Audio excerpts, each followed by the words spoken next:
Okay. So I have it as 7:01. So I'll call this January 27th, 2026 meeting for the Wakefield Planning Board to order. Moving to roll call attendance. I've got Bill Spaulding, Here. Kevin York, Here. and Kristen Weekly, Here.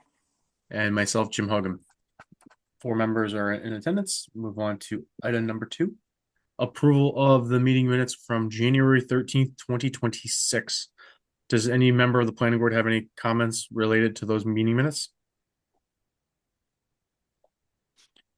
Do I hear a motion to accept the meeting minutes from the January 13th, 2026 meeting as presented? Motion to accept. Second. Motion by Kristen, seconded by Kevin. Roll call vote. Bill, Abstain. Kevin, Yes. Kristen, Yes. and myself, yes as well. Motion passes 3-0. Moving on to item number three, 197, 199 Nahant fence discussion. So I understand, Attorney McGrail, you are here to represent the building owner regarding the letter that the planning board sent to the owner of the Nahant Street subdivision. Correct, I am. So basically,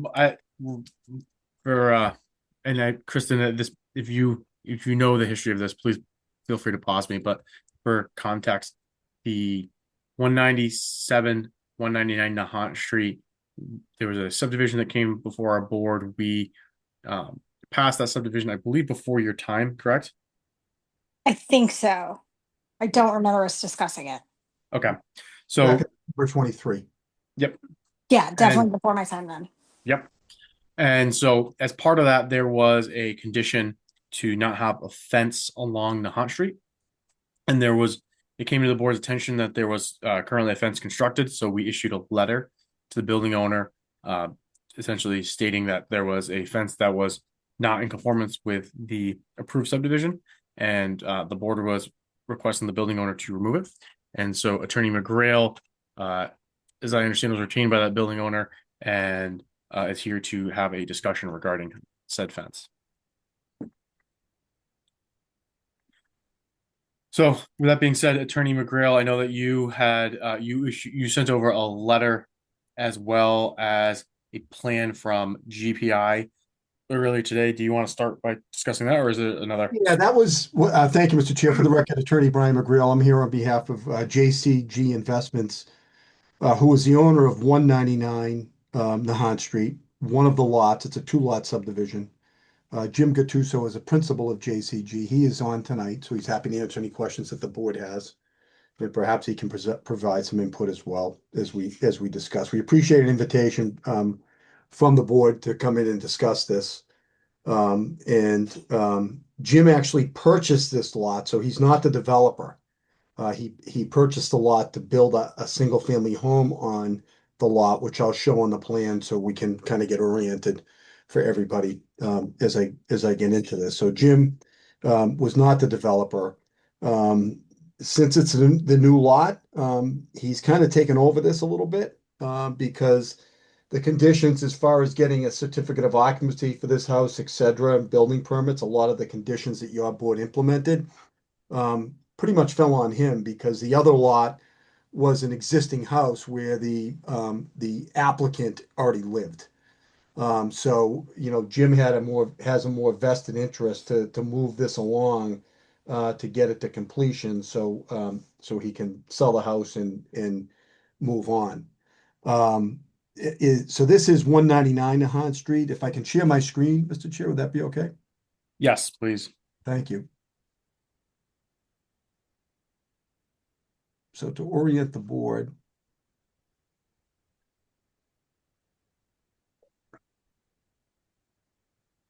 So this is the subdivision. This is the roadway coming in, a little cul-de-sac.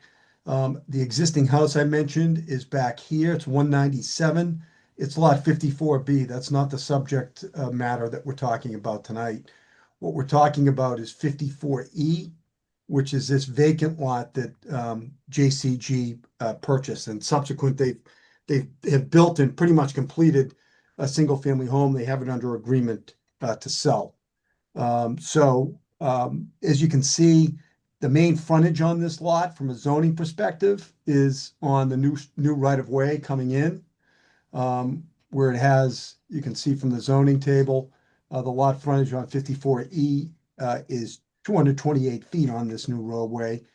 It also has, it abuts Nahan Street here at a shorter point.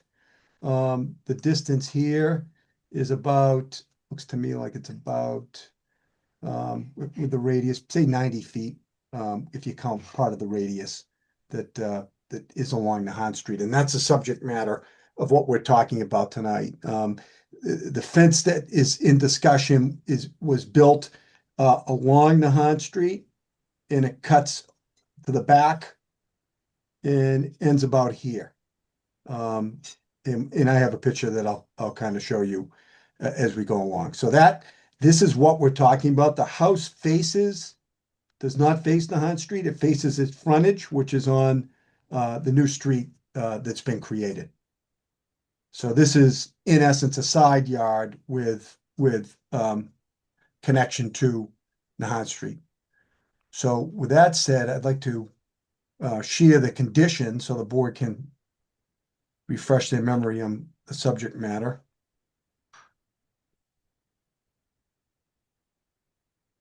So this is the board's decision of approval of the subdivision.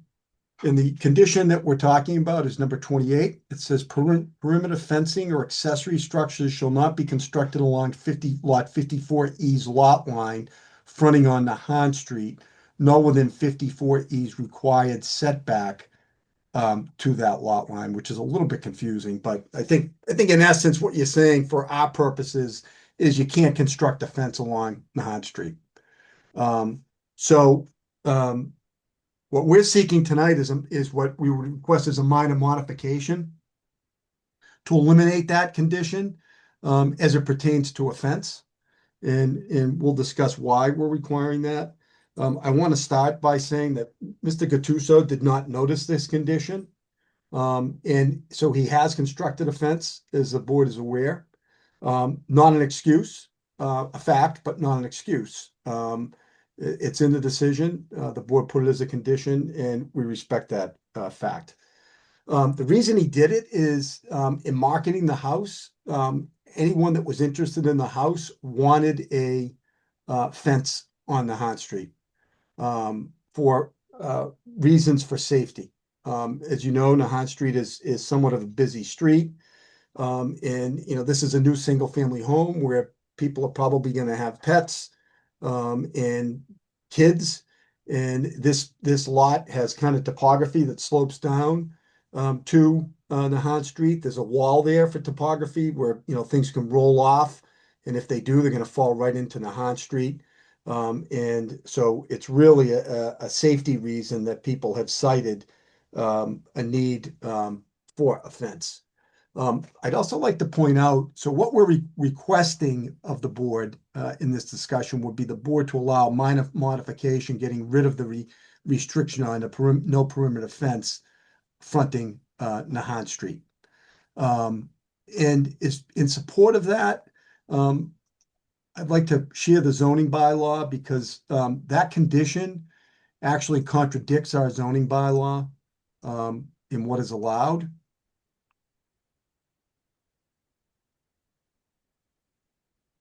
So this is section 190.31 of our zoning bylaw. And there's a section F, which talks about traffic visibility. And it says traffic visibility at driveways and corners. A fence, hedge, wall, sign, or other structure or vegetation may be maintained on any lot. So it's allowed, provided that in the front yard area, no such structure or vegetation shall be over 2.5 feet in height above the adjacent ground within 5 feet of the lot line, unless it can be shown that such vegetation or structure will not restrict visibility in such ways to hinder the safe entry or exit of a vehicle from any driveway to the street or restrict visibility at a corner of two streets. So first of all, when you look at this, I would state that this is really not a front yard because, as I mentioned, the front yard is on the hunt.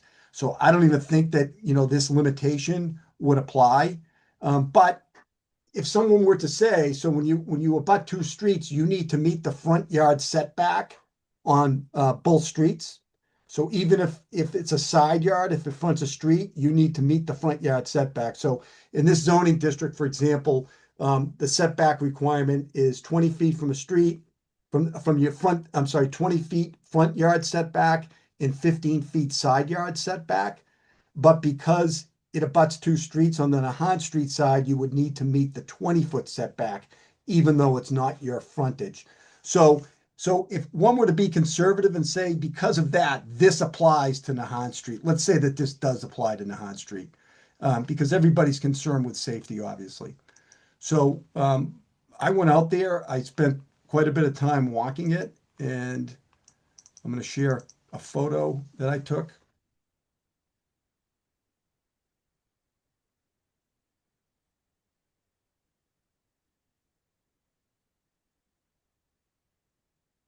This shows the fence, and it shows, so I'm coming out of the subdivision um, on heading out into Nahant Street. You can see my dog's head in the car here too, my trusty passenger. But in any event, there's obviously no issue looking to your left, which is where cars would be heading to Wakefield High School because it's on the other side, so it has no impact whatsoever on that. And you can clearly see you've got huge sight distance here. It's a straightaway looking up. I'm not even near the end of the roadway pulling out. The fence has no impact on visibility at that corner. So it's allowed to be over 2.5 feet high, and meets our requirement of our bylaws. So I would say that this is allowed pursuant to our bylaw. So a condition of that nature actually contradicts our bylaw. The other thing is, I think in the Nahant Street, as you know, there's two 40B, Chapter 40B developments that are proposed there now. One has been approved via a settlement. I think it's going to be approximately 60 units. It's to the left-hand side of this subdivision. And another one, I think, is approximately, say, 20 or 24, and that's in settlement discussions from what I understand. So there's been a lot of testimony before the zoning board from neighbors on traffic, concerns on the Nahant Street, high school traffic in the morning and in the afternoon. So, when the board put this condition on in 2023, it was before those projects well, it was well before the first one was approved with 60 units. So, if anything, the traffic here is not going to be any better. And I do think you can kind of see how this slopes down. And the concern of people is if somebody's playing with a ball in the backyard, kids are playing games, something goes off of that wall. What do kids do? They jump off the wall and run out in the street to get the ball. So that is, again, it meets the zoning bylaw, and, which is contradictory to the condition. And lastly, I think the enforceability of this is going to be difficult.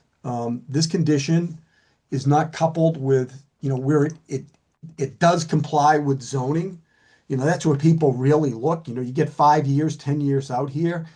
There's no restrictive covenant specifically to this, as there normally won't be, because your restrictive covenants that you do usually deal with drainage, as you know, and some site distances for site easements. But this is somewhat unique to a lot. And it's really a zoning issue. So with all due respect, I think the enforceability of this is going to become a little bit difficult as time goes on. So if this fence was taken down by Mr. Cattuso, not to say it wouldn't be enforceable, but we're probably going to be back here in 10, 15 years if that house sells and somebody puts a fence up. And again, this is a side yard, where most people would want it. It's kind of unique because it does front on the Nahant Street, but it is a side yard, and a lot of people want fences in their side yards. And lastly, this restriction doesn't, there's no stopping anybody from the Nahant Street from putting a fence up. So it's really kind of specific to this lot, which kind of prejudices this lot a little bit. compared to what everybody else could do on the Hard Street. So we're respectfully, for those reasons, asking for your consideration to grant a minor modification, eliminating this condition, and we're happy to discuss it in more detail, obviously. And recognizing that your board has all the cards here. We're not like saying you can't do something, or we recognize that this is a valid condition. It was in your decision. It was contemplated. But now looking back on it, and when you see it built, we have the luxury that the fence is there so you can see it. It doesn't look bad. Nobody's complained about it as far as I know. I think Mr. Cattuso will tell you the neighbors are happy with it, and haven't had an issue with it.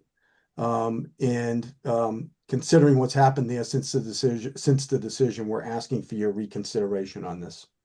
Happy to answer any questions, Mr. Chair. Thank you for that. I'll open up to excuse me, any other members of the board who'd like to respond.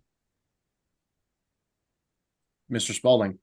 Yes, thank you, Chair. Attorney McGrail, thanks for the presentation. I do understand the situation. I know looking back to the decision making, as that is the front facing Nahant Street, understanding the zoning, understanding our decision, we safety is the priority. Appearance did come up, aesthetics, but I'm not sure. I think what outweighed that was the safety. And I believe you're in a Jeep. It looks like your inspection sticker's up this month. Just you're a little higher up, and I can't tell if you are pulled onto. I did the same thing before the snow, and if I am not on the sidewalk, the front of my Highlander is not on the sidewalk. My view to the right, I cannot see if someone, a kid, bike is coming down across from the right. So yes, if you do pull out a little further onto the sidewalk, yes, I understand you can see around that. So there is a minor safety concern there with someone pulling out. And I do understand if you look left quickly to see if there's no cars coming, you could miss that kid on a bike. So we know on Nahant Street, we've already had a young girl hit on a bike coming out of the town yard. And I know there's a lot more traffic on Nahant Street as I drop off my son to high school and whatever else. But I am a little concerned about that right side. So where is the front of your Jeep at this point? I would say, I mean, you can see my mirror. Yeah, So, I mean, that's so, how big a Jeep is. We all know Jeeps. It's a Jeep, yeah. right? So It's not far from the Highlander I have as far as no, size but and but height. I don't see how the fence is going to cause an issue with that. The fence is way up high. Yeah, The fence is further set back. understood. But this was looking back to our decision. This Yeah, was the reason. got If it. there was a fence right on there, especially with the wall, it obscures that view. I don't see. I see what you're saying. So I mean, Right. where the fence was pushed back the way it is, it perhaps works now. The concern is if the fence were put closer on top of the wall, it might be. Yeah, I got it. Okay. it's true. And I Yeah. do appreciate that it is back a good 18 inches. Not that I measured it, but it is, it does give more visibility. I am not as concerned as I was when we were creating this. I don't feel the zoning side is valid because I think with what we're looking at for safety, safety takes over as far as visibility for traffic and pedestrian for safe streets. So I guess that's what I have to share. I'd like to hear from other members of the board. Currently, I'm okay with this because of the fence being set back.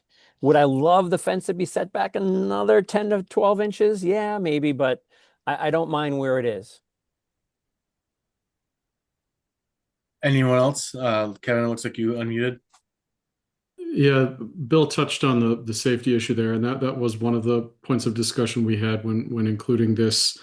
The other was the aesthetics of Nahant Street to hopefully not have a street full of fences on side yards. I did drive it earlier today just to see how many instances like this there are, if any. There are probably 5 or 6 other homes that do this. So in that sense of it, in addition to what Bill said, with this being set back somewhat, I'm okay with it. I also think the 40B developments are going to change the character of that street anyway. I would say traffic is something that this is not something our board can do, but others in town, and we should have this conversation to look at traffic so that it doesn't become, and I'm not talking congestion as much as speed of traffic on Nahant, where I think people already drive it too quickly. I think one of the aesthetic things is not having side yard fences, really any fences on that street. I feel like increased speed of traffic going up and down it. So that is something outside of this discussion we should look at. But I think given the discussion tonight, and thank you, Attorney McGrill, for the good presentation, I'm okay with this as is. Um, Ideal situation. This has been a conversation that we had 6 months ago, though. Oh, yeah, I agree with that. Thank you for that, Kevin. Kristen, did you have anything else you wanted to add? Looks like you unmuted. So I haven't had a chance to drive by there yet. So, but I mean, Bill had mentioned like moving it back like 10 to 12 inches. I mean, is that something that could be done? Obviously not right now because the ground is frozen, but I do think that would help visibility if you're in like a normal sized car, you're not high up. So I'd be curious to go through there. I mean, I also have an SUV, but I mean, there's going to be plenty of people that are driving by there, who like driving out of that street that have a sedan.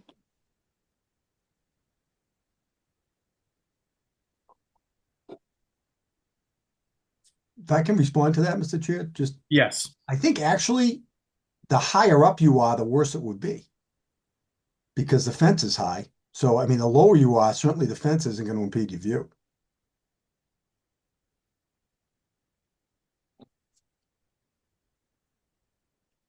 Does that make sense?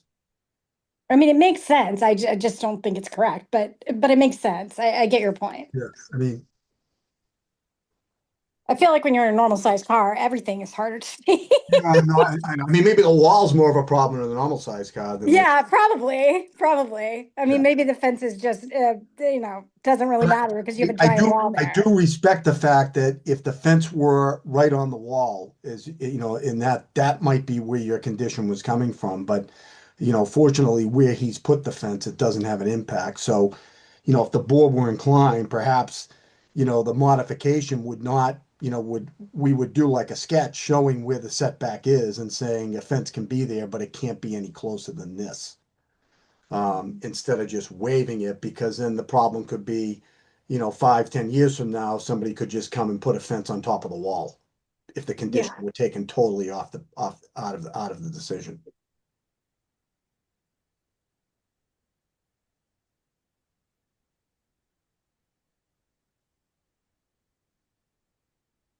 So where I'm at is when I look at this, I don't see something that particularly strikes me as concerning from a safety perspective, just because I think if anything, the retaining wall constitutes a bigger Yeah.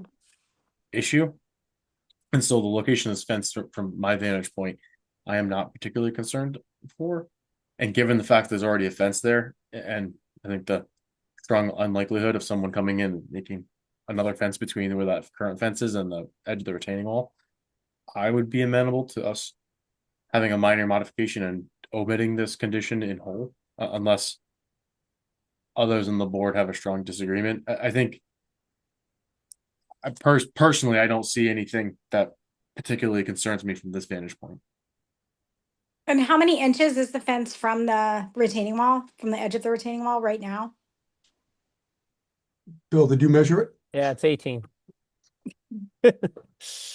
So maybe we could say that like it can't be, for the future, if someone wanted to install a different fence, like something happened to this one, it can't be more than 18 inches from the retaining wall, the edge of the retaining wall. Any closer than 18 inches. And then obviously that includes the fence that's currently there. Like that's fine.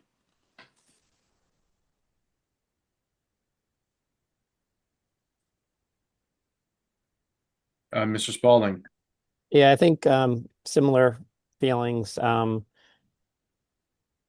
to a point that Attorney McGrail made 6 months ago, or as Kevin, I can't remember if that was you, but it was Yeah, we would have thought the fence might be a little further back, but I am fine with the location of the fence without it being modified. I am also fine with how it's set up. I do understand I understand the property in this street. I have one quick question, Attorney McGrail, and you might know this. So currently there's two residences on this new street with the cul-de-sac. Mhm. Um, is the property in the back, the two-story dwelling, is there another property back there? I'm trying to remember I kind of remember another piece of land. Yeah, hold on, Bill, I'll share the plan. Yeah, I'm looking at an older plan that we have from oh my gosh, from 22. So Yeah, I think these people own a piece back. that's what I thought. And I know this is separate than our discussion. I'm totally fine with the fence, the location, and we can modify the I was document. involved in this years ago, and Yeah. I think so. This all used to be together at one point, and Okay. the Galucci family owned back here, and I think they still do because they own. So I think they kept that property and divided this bigger piece off. Okay. And then what So happened, Bill, to refresh your yeah, memory, when this, whoops, sorry about that, making you that's okay.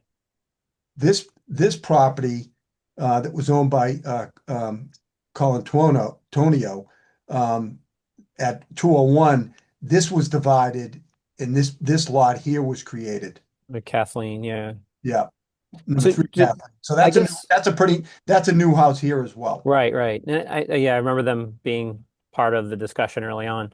Um, do you know, did this become a street with a separate name or did it have a name?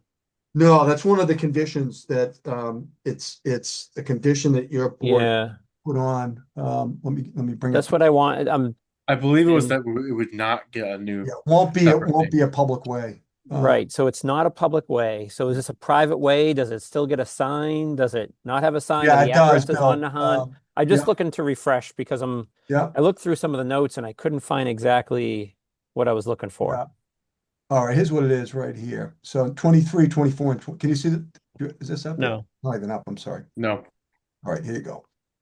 So it's condition 23, 24, and 25. The way should Yeah. be maintained as a private way and is not to be taken or accepted town of Wakefield public way. Okay. Both lot 54B and 54E shall be assigned house numbers on the Han Street as designated by Right. assessors, which has happened. Okay. And then 25, a street number sign shall be installed in a conspicuous location near the intersection of the way with Nahan Street, indicating the house numbers for both 54B and 54E to ensure that emergency vehicle. Okay. And That was the part. Sorry for interrupting. That was the part I kind of remember, but I couldn't remember how it was worded. So I appreciate you bringing that up. Okay. that hasn't been done. The reason I provided that letter today, Mr. Chair, was that was one of the conditions that we provide an as-built, and that letter references like four things that still need to be done, but the board is holding surety on this subdivision.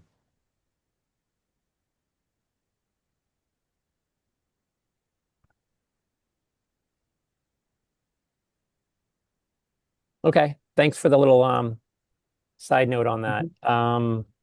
Yeah, I was looking at my scratchy notes and wondering how that was going to be. Okay, do we want to I was discuss gonna, this any further or do we want to make a decision, I was gonna say, Mr. I think Chair? the path would be for us to vote to amend the Mm-hmm. decision. It's a minor modification, yeah. So Um, in just that a case, question, go for it, Bill. Chair, through you to Attorney McGrail. Point of order wise, as we go through and amend this evening, I want to make sure we do this properly. Is there anything, I can't remember modifying something like this. It's been a long time. So process wise, we want to come up with the correct verbiage or whether we strike it completely and then vote on that and that's it. Is that correct? Yeah, you would make I don't see this arising the need to do a formal modification of the whole subdivision with notice and Right, that's what I was because this concerned is not about. a change in the plan. And Right. this doesn't have to get recorded, right? Because it This, I would want something, I would say we should record something on this, which I've done before, and I would come up with a draft decision that the chair would sign, and it would be recorded because you're gonna want this, at the registry. would just be like a Uh, letter It in would that almost case. be, yeah, just like a minor modification decision. Yep, that would, really just memorialize. And then if you are gonna put, provision that it can't be within 18 inches of the wall, that would be in there too. So Yeah. it's on record. Um, and if that were the case, I would recommend in this minor modification that, that be referenced in the deed of that lot to really belt and suspender it. So people in the future will know that they can't go that close and they won't say, oh, geez, I didn't know about this, because it'll be right in the deed. Okay. So in that case, the motion would be to accept a letter from the applicant amending the condition, however we decide, It and would then, actually be a minor modification decision by your board. It wouldn't be a letter Yeah. that oh, okay, I would do a draft and send to Marissa and wordsmith it with her, for the chair to sign. gotcha. So, Attorney McGrail, can you share the wording, please, if you don't Oh, of the mind? condition? Yeah. Yeah, because there's one other part of this that I don't know if you want to waive, because there's two parts to this, that you should discuss. Um, because 28 says the perimeter fencing or accessory structures. Yeah. So you might want to leave that in place, that's up to you. We're really just looking for the perimeter fencing.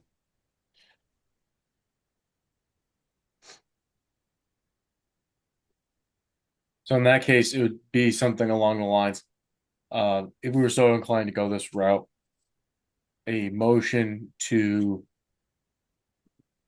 enact a minor modification of the existing 197 Nahant subdivision by amending condition 28 to remove perimeter fencing Or to allow perimeter fencing along the lot line fronting Nahant Street, so long as it is set back a minimum of 18 inches from the existing retaining wall. That would be it. Something simple. do other members of the board, is there a strong consensus as it relates to whether or not we want to maintain that 18-inch condition along the fence or omit the condition in whole? I think we need to keep the 18-inch condition along the fence, because if someone did install a fence right along the retaining wall, I do think that it would make it more difficult to see. I agree with that sentiment. I think it would be very difficult to build on top of that wall a fence that would be flush or back. I think the fence is probably built almost as close as it can be to the wall without causing damage to the wall. Um, but I do feel a dimensional requirement would help this edit. Bill, did you measure? Is that definitely 18 inches? Is that like or would it The be some? closest part is 18. Okay. And it does it's not exactly, it kind of goes out a little further. But yeah, it was cold when I was measured. 18 inches is what was the closest to the very front face of that wall, The edge of to the the wall front to the face street. of the fence. The edge of the wall to the street. Right. So the edge of the wall facing the street, the sidewalk, Yep, measured back to the very front face of the fence post was 18 inches. facing. Yeah, it was maybe 17 and change.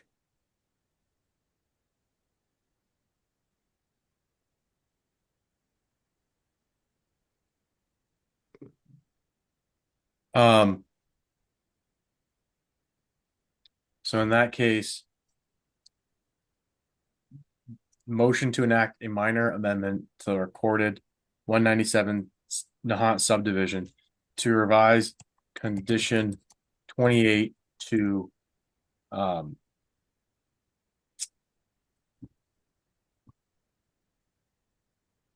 omit perimeter fencing or from the existing condition, and then add a condition, or would it be an addition to this condition or a new condition in whole? I suggest we modify 28 and it reads something close to perimeter fencing to be set back from face of existing stone wall 18 inches minimum. I think it's just if there's a short, we can probably even shorten that. But I think it's just that one part replacing perimeter fencing or falling between perimeter fencing or accessory structures.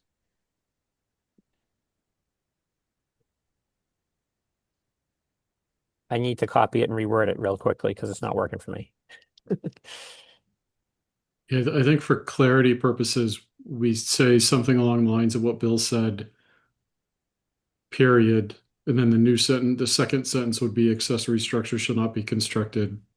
And then the rest of what's already there. So how about this, right? So I think it would be an amendment to delete 29 in its entirety and amend it to read as follows, and then have, as Kevin just said, two provisions, one related to the perimeter fencing and then one relating to the accessory structures. Okay.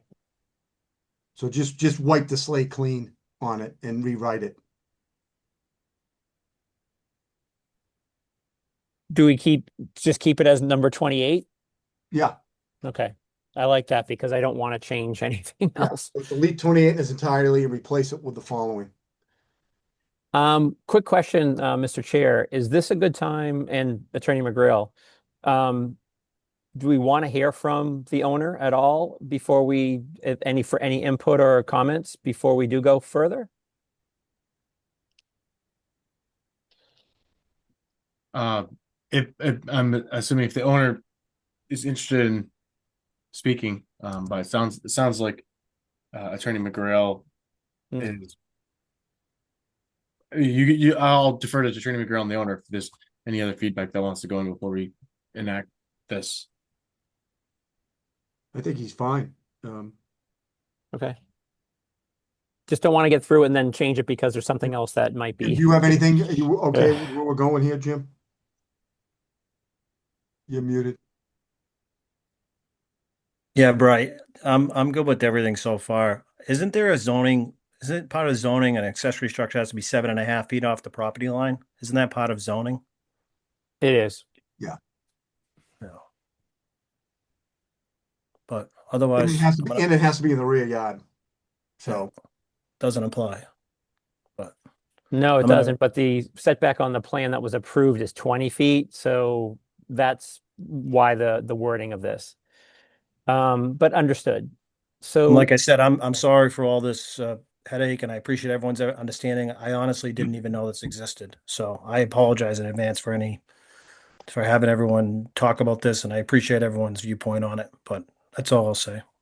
No, I think we're getting to a good spot. So in that case, um, I would ask if there was a motion to enact a minor amendment to the recorded 197 Nahant subdivision to replace condition 28 with the following. Quote, perimeter fencing shall not be constructed within 18 inches of lot line 54 E's lot line fronting Nahant Street. Accessory structures shall not be constructed along lot 54 E's lot line fronting Nahant Street, nor within lot 54 E's required setback to that lot line. so moved. Second. Okay, roll call vote. Kristen, Yes. Kevin, Yes. Bill, Yes. and Susan. I'm emailing you that I just read verbatim from in an email. Jim, can you email me too? Yes. Yeah, and then with your permission, I'll just write a draft decision for you. Yep. And then I think the second part of this would be, I think we would want to vote to empower me to sign said decision on behalf of the board. Is that correct? Yeah. Instead of having Yes. everyone have to do a wet seal. Yep. So do I hear a motion to, I'll move to approve that. okay. Yeah. Motion by Kristen, Second. seconded by Bill. Roll call vote. Kevin, Yes. Bill, Yes. Kristen. Yes. Okay, motion passes.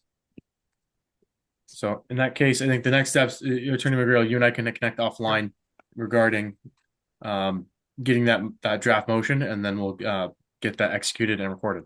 Thank you so much. Appreciate your understanding, consideration. Yeah. No, thank you for making the presentation easy to follow and understand where the history was. It's always nice to have the reminder. Trying to dig through my notes of where some of this stuff was before and trying to remind myself where we stood. You made it easy, so thank you. Appreciate that. Thank you. Okay. Anything else regarding item number 3, the 197, 199 Nahant fence, before we move on to item number 4? Okay, so item number 4, housing production plan / map rezoning process discussion. So I know, Mr. Spalding, you were not here at the last meeting, as I recall, but we had a lengthy conversation around this, and we had agreed next steps were that we were going to start reaching out to other members in the town. But before we get into that, just from a process perspective, do you have any big picture feedback that you wanted to share before we continued on? No, and I watched the video. I appreciated all the comments, especially Kristen with pushing it to another level. I think um, I am in agreement. I think getting the sooner the better with town involvement, and we could use that room at the senior center. Yeah, it did make me smile when I was watching it. So thanks, Theo.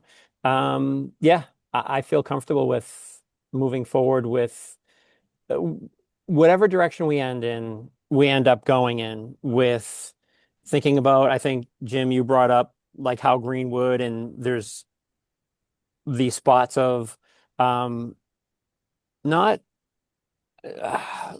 concentrated like retail and food establishments and stuff in different areas. So thinking about all the possibilities and looking at maps and trying to negotiate or navigate and negotiate where these areas could be, especially within the downtown area and other little pockets of retail and food and beverage establishments.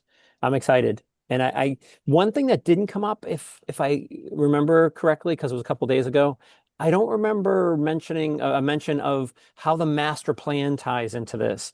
Are we looking at the master plan, and forgive me if I missed this part, and pulling anything, any of the great information and everything that came from that master plan group? And Marissa, this is probably more of a question to you because you've probably gone over it enough. Is there anything in there that we can start with to work with? My answer to that is yes and no. There are definitely, the reason why I say no is because the master plan hasn't been officially approved yet. We're kind of at a standstill right now in that process because the town is unhappy with the product that the MAPC produced, and we're trying to figure out a way that we can actually get a workable product, either from them or from another consultant who is willing to take what the MAPC has already done and turn it into something that can become our master plan. That said, there definitely are zoning goals in there that I believe would be heavily supported by this initiative of ours. And it's been a while since I reviewed the zoning chapter, so I'll have to look at it again. But even that first draft, and I will say that, even though the product itself isn't probably, the draft itself isn't necessarily what's going to be our final product. I think a lot of the material will still stay the same. And so I can look at the zoning goals, share them with you guys for the next meeting. And but when we do these plans, like the master plan, the housing production plan, the open space and recreation plan, the bike and ped plan, a a lot of the goals and strategies and initiatives are intertwined and they're common across all these plans. So it would be rare to expect that there would be anything, drastically different that's written in the master plan that we haven't already seen some sort of inkling of in another plan that's been produced for the town. So, Just one question. When you said the town's not happy, is that the town council? Is that the town administrator? Is that the DPW engineering? Was it, do, sorry if you weren't involved in certainly, that. yeah, no, I started in Wakefield after the first draft was produced by the MAPC to the town. It's my understanding that administration was not happy with it. I don't know that council has seen it, Okay. but certainly our offices, our community development offices are not happy with it. Engineering, I don't believe, is happy with it. And at least former administrator Steve Mayo is not happy with it either. And Dee has obviously been brought up to speed as well, so she's aware of what's going on. And Erin is trying to work with her on taking the next steps to try and get MAPC to, you know, do something. Might work with Attorney Mullen to see if there's some sort of legal framework in our contract that would allow us to, reach back out to MAPC at no added cost to kind of really clean up that draft, or if we can find a way to, hire an external consultant to clean it up. So it could be a while, unfortunately, before we have a final produced master plan, which stinks. But Yep. I appreciate the update. Yep. yeah, of course. So I think if that's the case, then I think the next step generally would be for me to start reaching out to Administrator D as well as potentially members of the town council to start kind of getting their feedback on what we're talking about. So if people feel comfortable with that, based on now that every member of the planning board has been generally supportive, I would propose that as the next step, and then I'll report back to the group. And I think that the concept would be with an eye towards getting an application in June for that one stop for the funding. And then Definitely. as we get into the process, depending on what other people in town think, the question would be whether or not we try to do some of it, I'll call it at risk, based on monies that would be allocated via the town itself. But I think that I'll have those conversations with D and the town administration or the town council before we start making any firm proposals. Okay. Thanks for the opportunity to share my thoughts. Yeah, no, absolutely. Thank you for taking the time to go back and read or watch the video. Yeah, it was good. It wasn't that bad. I was shoveling while I was listening to it. There you go. Anything else on item number 4 before we move on to items not anticipated? Okay, items not anticipated by the chair. Item number 5. Just a reminder that at our next meeting, we'll have the public hearing for the changes to the ANR rules and regs. So that's all set. It's been advertised. Upon reflection, I don't actually think it constitutes a public hearing because it's not a change to the zoning bylaw, but nonetheless, it ran in the air. It's being run in the item for good measure. And we will have it on the 10th at our next meeting. So Okay. Sounds good. Any other items not anticipated by the chair before Mr. Spalding? Just a quick one. Now that we see how much snow can pile up on corners, on different things, when we are looking at subdivisions and whatever we're working on, this is why it's important to, like, where's the snow going? It really is a factor. So I just wanted to, I think we all know what that could lead to. Yep. For sure. Mhm. So in that case, any other items not anticipated before I move it to adjournment? Seeing none, do I hear a motion to adjourn? Motion to adjourn. Second. Motion by Bill, seconded by Kevin. Kristen? Yes. Kevin? Yes. Bill? Yes. And myself, yes. In that case, thank you everyone for the night, for the time, and have a great night. Thank you. Thank you.